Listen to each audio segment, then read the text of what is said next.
মাম্মা চুল কোথায়? তিনটে মাছ ধরেছি। This is fish. কিন্তু ব্লিঙ্কিট আমাকে ভালোবেসে গিফট করেছে।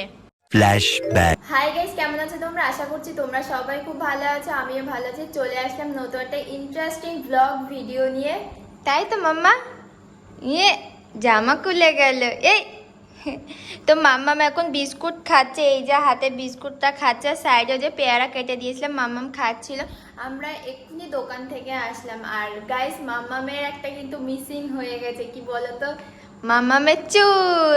মামামের চুল কেটে দিয়েছে। ও মা, তোমার চুল কেটে দিয়েছি? হ্যাঁ। এই মাম্মাম চুল কোথায়? কি হলো? অ্যাকচুয়ালি গাইস, মামামের চুল কেটে দিয়ে ন্যাড়া করে দিয়েছি। কারণটা হচ্ছে মামামের না বারে বারে শরীর খারাপ হচ্ছে, আর এখনো না ওর মানে হওয়ার পরে যে চুলটা থাকে মাথায়, যে চুলটা ছিল জন্মে, যে চুলটা, সেই চুলটা অ্যাকচুয়ালি ন্যাড়া করা হয়নি, সেই জন্য ন্যাড়া করে দিতে বাধ্য হলাম। বারে বারে শরীর খারাপ হচ্ছে সেই জন্য। ও মা, কি হলো? তো চলো, কথা হচ্ছে একটু পরে। মামাম কান্না করছে। বাড়ি থেকে যখনই আসি তখনই কিন্তু আমার এত জিনিসপত্র সব কিছু ভালো করে মুছতে হয় শুধুমাত্র আমার মাম্মামের জন্য। তাই তো মা? মামামের বারে বারে এত শরীর খারাপ হচ্ছে, সব কিছু সেই কারণে ধুতে হয়, খেলনা থেকে শুরু করে সব কিছু। আর আজকে এত জামা কাপড় কেচেছি গাইস, বৃষ্টির মধ্যে কিছু করার নেই। যাদের বাড়িতে বেবি আছে তারা অবশ্যই জানো যে বেবি থাকলে জামা কাপড় রেগুলার কাচতে হয়। এত জামা কাপড় সব কাজ কেচেছে। এই যে আমার, এই তো আমি, এই যে তো সব কিছু বৃষ্টির মধ্যে, বৃষ্টি হলো কি রোদ হলো সেটা ম্যাটার করে না। ম্যাটার হচ্ছে বেবিকে সবসময় সুস্থ হেলদি রাখতে গেলে জামা কাপড় তো প্রত্যেকদিন কাচতে হবে, তাই না? বেবি না থাকলেও না, ইটস নর্মাল ব্যাপার এটাই যে জামা কাপড়, রেগুলারের জামা কাপড়, ঘামটা জামা কাপড় না কাচলে শরীরটা না মানুষের এমনি খারাপ হয়, তাই না মাম্মা? তাই কাচতে, আর বেবি থাকলে একটু বেশি কাচাকুচি করতে হয়, কি বলবো, তাই না মা? এই দেখো মাছ ধরেছে পুচকে। এ পুচকে, এটা কি মাছ? এটা কই মাছ, এটা সদস্য। তো গাইস, এই যে এখানে মাছ ধরছে। আমরা বিকেল বেলার দিকে এসেছিলাম একটু বাইরের দিকে, তো মাছ ধরছে। আর এই যে কই কই তো এই যে সবাই ওইদিকে মাছ ধরছে, আর এই যে এইদিকে একজন ধরছে, এই যে দিদি ধরছে মাছ। দিদি পাইনি, দিদির ছেলে পেয়ে গেছে। লজ্জা লজ্জা। তো বিকেল বেলার দিকে এখন এসছি মাছ ধরতে মা, তাই তো? বলে আমরা বড়ই ধরবো। এই যে মাছ, দিস ইজ ফিশ। এই দেখো গাইস, আমিও মাছ ধরছি। এই ফড়িং যাচ্ছে, ফড়িং। এদিকে সবাই ওই যে মাছ ধরছে, আমার মাম্মা ওই যে, তারপরে হচ্ছে কাকি ওই যে, আর আমি মাছ ধরছি। আজকে আমি মাছ ধরে নিয়ে যাবই।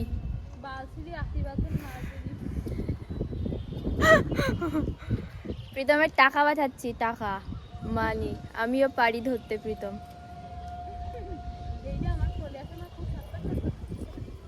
ফাইনালি কিন্তু আমি মাছ ধরে ফেলেছি। তিনটে মাছ ধরেছি। কি মাছ আমি তোমাদেরকে দেখাচ্ছি, এই দেখো, এটা হচ্ছে কই মাছ, তাই তো? আর একটা প্রীতমের, একটা মানি, আর একটা হচ্ছে আমার। তিনজনের তিনটে। আজকে রাতের টাকা বেঁচে গেছে। আর এই যে একজন ধরছে, আর তার ছা ধরতে গেছে, ওই যে এক জায়গায় স্থির না। আর এই যে বড় দর্শক আমাদের, এই যে আমার মানি, মাম্মা।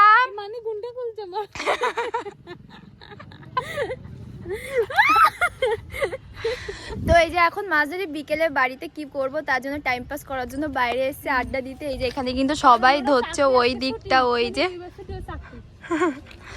তো এখানে যে সবাই মাছ ধরছে, আমার একটা মাছও বাদিনি। সত্যি কথা বলতে, এই দিদি ধরেছে, আর দিদির ছা ধরেছে। ওই যে দিদি দুটো ধরেছে, আর দিদির ছা একটা ধরেছে, আর আমি একটাও না। গোলগাপ্পা।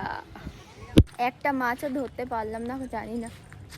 কোনোদিন মাছ ধরিনি, জীবনে প্রথমবার মাছ ধরলাম। এখানে সবাই ধরতে এসেছিল, তাই আমাকে আসার সময় ডাকছিল, তাই আমি এসলাম ধরতে। কিন্তু একটাও মাছ আমি ধরতে পেলাম না। বৌদি কিছু বলবে? ও বলছে নাকি, আমি বলছি কি শুরুতে তার শরীর খারাপ হয়েছে কেন, তো বলছে কি আমার বাবার বাড়ি যে শরীর খারাপ হয়েছিল আমি কিছু খাতে পারি না, আমি ওয়ারছি। এ মা দেখো নাকি ওয়ারছি। বাড়ি থেকে শরীর খারাপ হয়ে গেছিল, তাই বলছি যে বাড়ি গিয়ে রোগা হয়ে গেছে। অ্যাকচুয়ালি মুখ আটকে গেছে, এই যে। তো হলো না, এবার বাড়ি যাব, কিছুই পেলাম না আমি, আমার দ্বারাই কিছু হবে না, এইসব মাছ ফাছ ধরা আমার দ্বারা নেই, ওই একটু অর্ধেক কলমটা নাড়তে পারি, আর কিছু হয় না আমার দ্বারা। আর ওই যে ঘুড়ি উঠছে, ওই যে কই ঘুড়ি কই, ও বাবা, ওই যে দিস পয়েন্ট।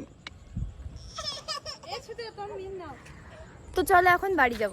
রাতে আর ভিডিও কন্টিনিউ করা পসিবল হয়নি, কারণ মাম্মাম কান্না করছিল বলে। এই যে মাম্মা আমার টিস্যু খায় না, ছাড়া ছাড়া ছাড়া। তো মাম্মাম ঘুম থেকে উঠলো সকালে, আমার ঘর ফর মুছে ভালো করে পরিষ্কার করে ঘর মুছেছি। মাম্মাম ঘুম থেকে ওঠার আগে আমি পরিষ্কার করে নিই। আর এখন হচ্ছে রান্না করছে, আজকে নিরামিষ রান্না করছি। এই যে আলু পেঁপে আর ওটা টমেটো দিয়ে একসাথে নিরামিষ করলাম। আজকে নিরামিষ খাবো, কারণ কয়েকটা দিন ধরে না বেশি স্পাইসি তরকারি খাওয়া যাচ্ছে সেই জন্য।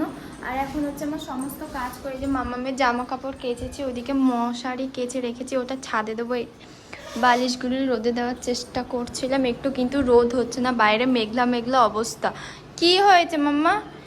তো এখন হচ্ছে ছাদে যাব জামা কাপড়গুলো মেলতে, বৃষ্টি না হলেই মঙ্গল আমার, তাহলে মশারিগুলো শুকাবে, নাহলে রাতে মশার কামড় খেতে হবে গাইস, বিশ্বাস করো প্রচুর মশা আমাদের এখানে।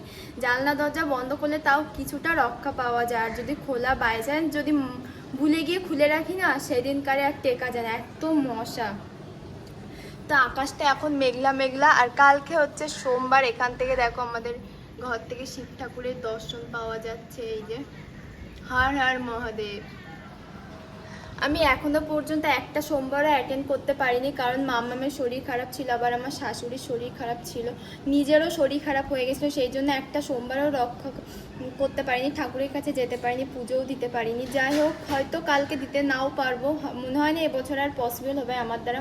নেক্সট ইয়ার চেষ্টা করব পুজো দেওয়ার। এবছর মাম্মা খুব ছোট, তো পরের বছর 2 বছর হবে, মানে একটু হাঁটতে প্রপার হাঁটতে না শিখলে না হচ্ছে না, ওকে নিয়ে কোলে করে সমস্ত কাজ করা আমার দ্বারা আর পসিবল হচ্ছে না। সংসারে আমরা 3 জন, ওর পাপা, আমি আর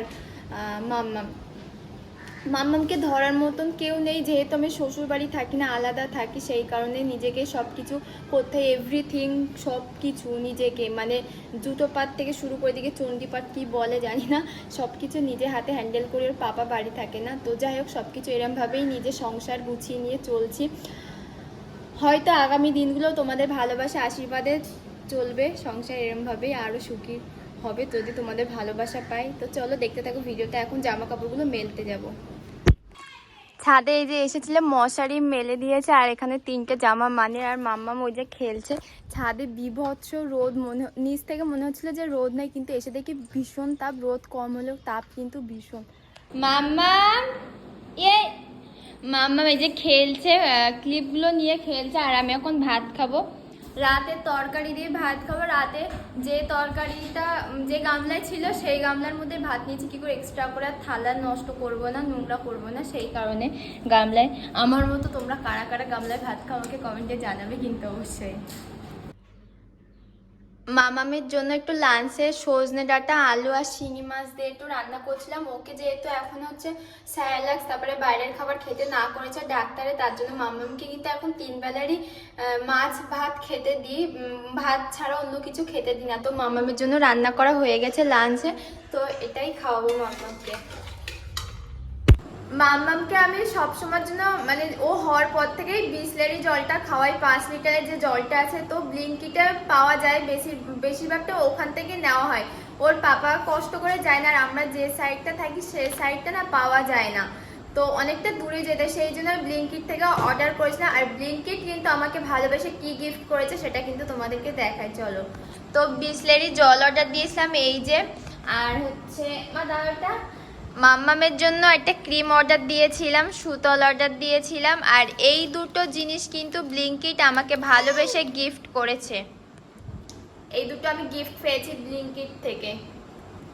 তো যাই হোক, ভিডিওটা এই পর্যন্ত। ভিডিওটা ভালো লাগলে অবশ্যই like, comment, share and do subscribe this my YouTube channel Pritam Shruti. তো see you again next video. Tata, bye bye, love you, take care.